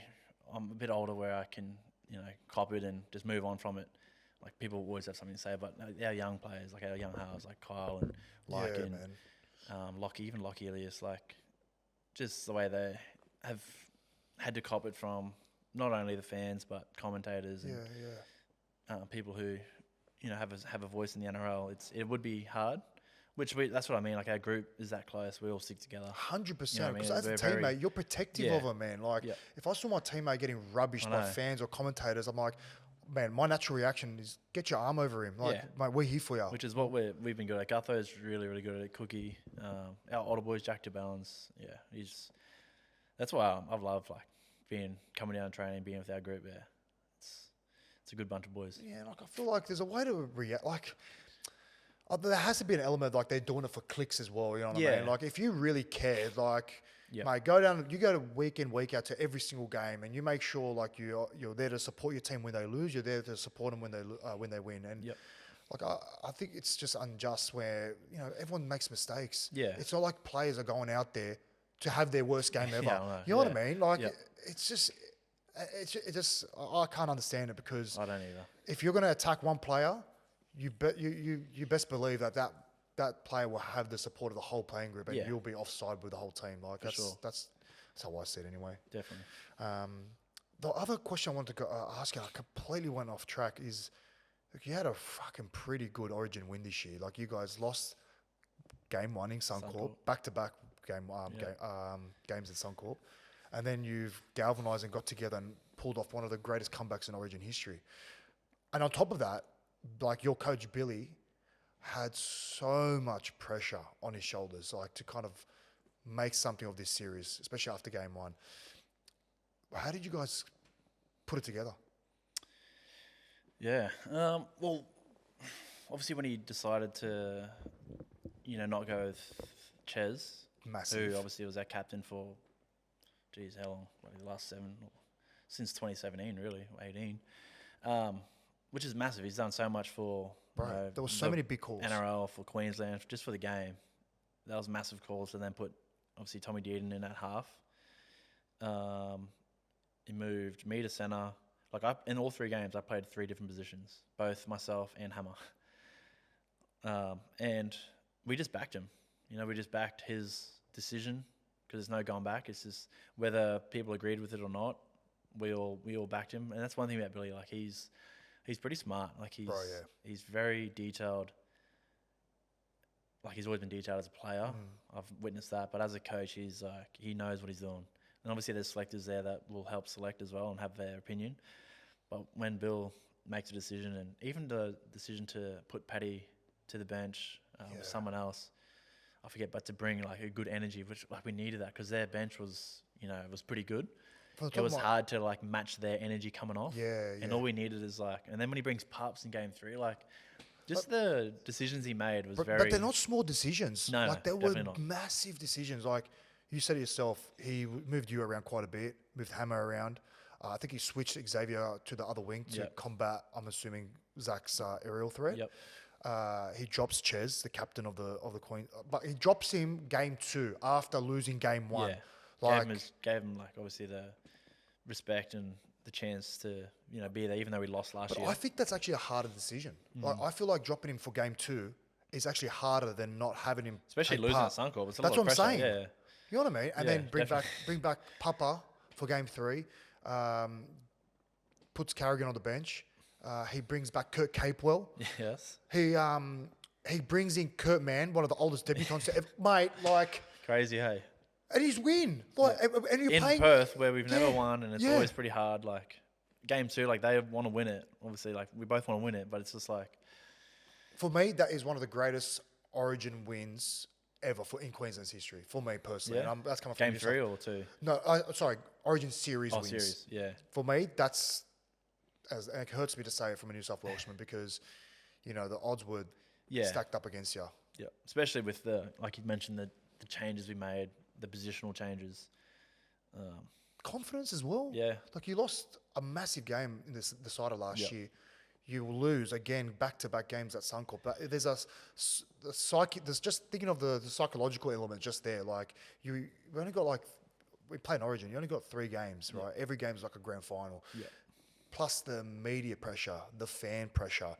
Mate, it's been the biggest watched sporting event on the Australian calendar. Yeah. Like I can tell you now, when we came in for game 2, like that first day, we had to obviously watch game 1, which wasn't great for us. That was a pretty tough watch, but you could just tell like the air was it was just different around there. Obviously, with the news of Ches not being there, it was different not seeing him there. But then it was like everyone was excited for Tommy. He deserved to be there. He played well. He played 7 for Australia. That year before, was doing everything well for the Cowboys. So it's like he deserved it. We backed him, and then takes out the medal. Yeah, for playing 2 games, pretty much. Like he come on, how long in the first, Yeah, from 2 games. Let's just put it down to that. It's unbelievable, man. Yeah. Did you? What was that like? I went back to the feeling after the grand final with Cronulla. What was that feeling like? It was. Like you mentioned, that was probably the best series to be part of, just considering everything we touched on. And then you look at the New South Wales side. Like if you look at the 2 team lists, you ask anyone, they're probably going to lean towards New South Wales, right? Yeah.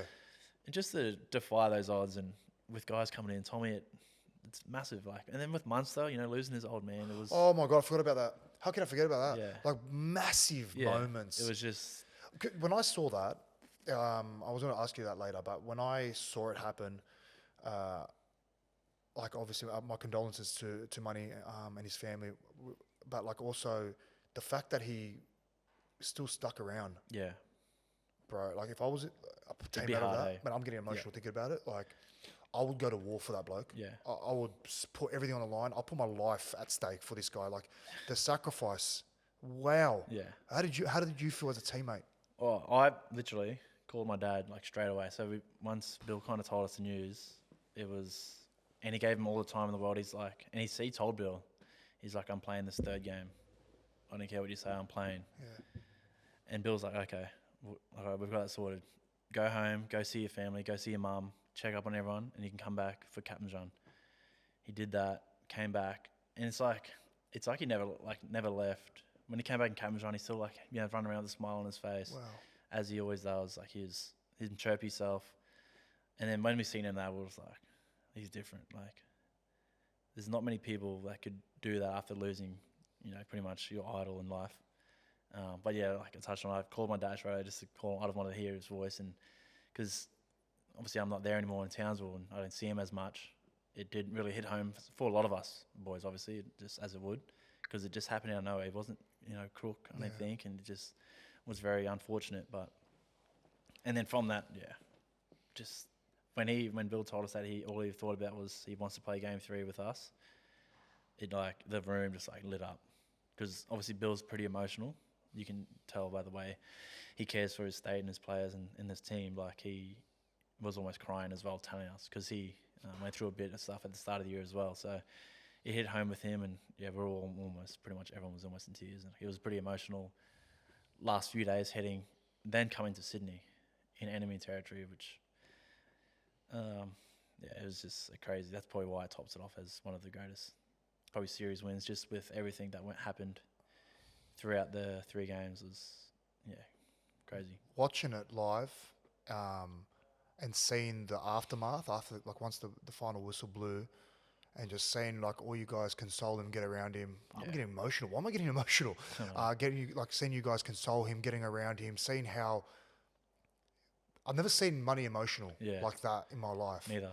And I think that got me a bit more as well. Yep. And also not only that, just to see the New South Wales players like we're designed to hate each other's guts, right? New South Wales and Queensland, but to also see them to show class and massive credit to go to them and offer their condolences as well. Was even like Tyre, I think he had his name even on there on his wrist, which is reversing, like we're pretty much enemies, like you mentioned, like what a moment, rivalries, but it's just this game's bigger than just a footy game. Just a footy game. What a moment, bro. Yeah, it was special. Oh, that took the air out of the room. Far out. Switching gears, the other thing I wanted to ask you was the feud, or if you want to call it a feud, but the back and forth with like Woodsy and with Billy, because like obviously it was. I think the reason it got so many clicks and attention was because it was a bit of there wasn't much spice, there wasn't many headlines around the Origin time, which is uncharacteristic. But then when Woodsy kind of lit the fuse and threw the grenade, it kind of got a bit of traction. Did that affect Billy, you think, at all? Or did it affect you guys at a playing group? Like, did you guys notice that? Not in a bad way. It probably, if anything, like lit the fuse for the fire. Like I have my own opinion about it, but like I probably won't say what I need to say. But yeah, it definitely lit the fuse for a lot of our playing group. Like obviously, if one of an ex-Queensland player said something about New South Wales coach, like the players would get around him. But not only was our Queensland coach, like it was Billy Slater. It's what he's done for this game and everything. It was just future immortal. It was just hard to kind of read that, which, like you mentioned, it was needed a bit of spice and this and that. But I feel like the spice kind of backfired for himself and for New South Wales, because it definitely worked for us. Yeah, because I saw it. I understand why he was doing it. It was just for a bit of theatre. Yep. Definitely not personal. No. But I think Billy took it personally. Yeah. That's my opinion. Yeah. Well, he seemed okay, in camp with us. Oh, he wouldn't show you. We're all we're always going to be behind him with anything. But Another moment. The press conference, I think it was before the game, and he finally weighed in on it. I don't know if you recall that. Game 2, yeah. Yeah, and he probably said something that he obviously regrets, and then having to, on game day, put out a public statement and apologise to the Green family as well. Like, there were so many big moments. Like, he's a freak. Yeah. Like, to obviously get that Origin win, series win, unbelievable, man.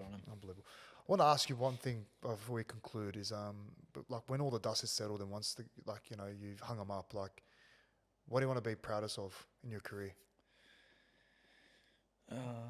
What legacy do you want to leave behind? I've always kind of, like, sometimes, in the preseason, how you have, like, when there's new players, you have, like, D&Ms, like, going army camps and stuff, and then they ask the question, what type of player you want to be or what you do want to leave behind. I've always said, I just want to be the type of player that other players enjoyed playing with alongside, or, like, I could always just say, I want to, I'm never going to leave the stats at GI or Billy. There's no point saying that you're going to bloody leave all those stats behind, because you can't. You might get the try scoring record, but hey. Maybe. I'm getting older, just turned 30. But I've always just said I wanted to be the player that my teammates enjoyed playing alongside with, and when you're running out, they're like, oh, that was here. Like, I love playing alongside him and enjoying the way he plays, his laughter after the game, just everything about that. This is the type of player I want to be remembered as, really. Oh, I love that. Brother, thanks so much for coming on the show. It was great catching up. Mate, you're one of the greats of the game, brother, no doubt. And I look forward to seeing you back on the footy field carving up, brother. Yeah, cheers, Sauce. Good, thanks for having me. My guy. Yeah, good.